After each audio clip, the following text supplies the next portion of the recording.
My name is Joe Cross. I am currently an academic counselor for the men's football team. I guess it's the only football team here at the University of Illinois. I oversee their eligibility in regards to Big Ten eligibility and also NCAA eligibility. Also directing them to resources around the campus in order that they're successful in the classroom. Athletes go through a lot, as being students here on campus. The label is student athlete, meaning that they're students first. The reason why they're here is for their academics, but they compete and they play in order to receive their degree. Their job is to compete and to play sports. Well, as a freshman, we are required to do 10 hours of study hall every week. So this basically helps the young guys out when they come into college. They really new to it. They just think that they're away from their mom, they're away from their parents. They're on their own. But with study halls, it really keeps you balanced and it really keeps you focused on academics more so than just football and your social life. So they do a good job with that.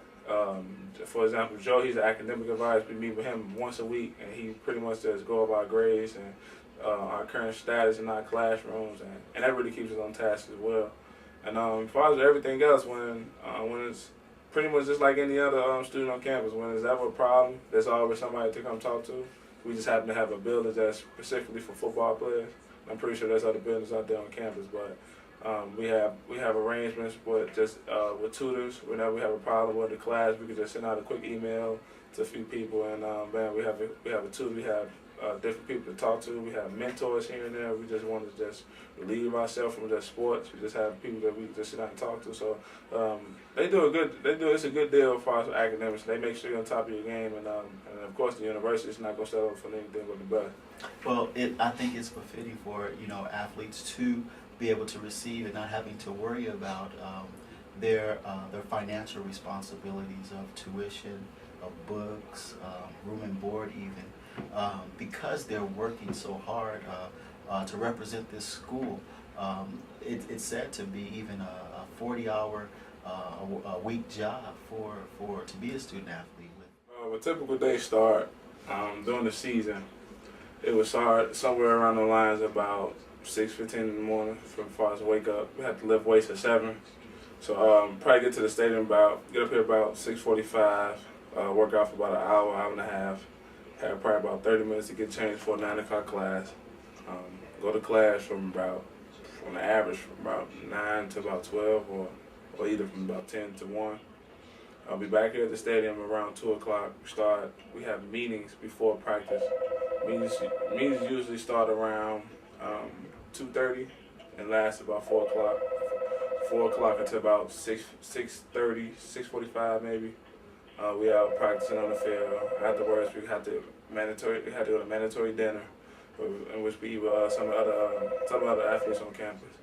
Come back to the stadium, watch practice that we did a couple hours before, and then have about 2 hours of social time, and then basically get back up and do the same thing over and over each day during the season. So, I mean, it's very time consuming. We have less time to ourselves during the season. But I mean, it all pays off because we get the chance to really pretty much just go out and do what we love to do on Saturday. However, if you're involved in a season like basketball, where that goes from practically October until March, beginning of April, depending on how the team is doing, that's almost all year, during fall and the spring. During that time, athletes usually, if they're in season, they don't get the breaks that the regular students get. With the Thanksgiving breaks, with the winter break during Christmas time, also during spring break. I can remember for the 3 years I was here, never getting a Thanksgiving break or a winter break or a spring break as most students do on campus. It's very hard during the summer as well. Yes, you may get a break, but that's a time for you to work and prepare for the season. It's during off season. So we're usually here as student athletes preparing for the season that is to come. And so being here year-round, really, going to school, summer school, yes, it is a choice that you have to be a student athlete, to be an athlete here on campus. However, you don't want that burden for that stress to be on you. Oh, it's just that much greater for those who have to pay for tuition and compete and be involved in the sports, and have to worry and have even a job on top of that. A lot of student athletes cannot do that, and so they have to decide either or. But to be the best that you can be and to represent this school effectively, you don't want the stresses of finances. Well, also, like student athletes on campus, and as far as with scholarships goes, I can pretty much understand where some people come from, as far as when they say that athletes may not deserve to be on scholarship, or they may not, they shouldn't get the special treatment that they get. But just being an athlete, I mean, it's really self-explanatory if you really knew exactly what athletes go through. Because most people, they just see the quotes in the newspaper, they see the highlights on ESPN or ABC News and things like that. They only see like the good stuff. They see the stuff that's pretty much just like out there, just advertised the most. But most people fail to realize this. Like, I mean, our jobs here, being student athletes, is much harder than the average student. As far as with like time, you have less time to be with family and friends. You have less time to study for homework. You're always doing this. Your body is taking physical punishment. Just think about the recognition of the university via sports, because like for example, Southern California, they had a guy named Reggie Bush a couple of years ago. This guy, he went down as one of the best college football players of all time. And just through his name, I'm estimating that he probably brought in that university about $18 million just off his jersey sales, just people buying posters of him just being around and winning games for his team.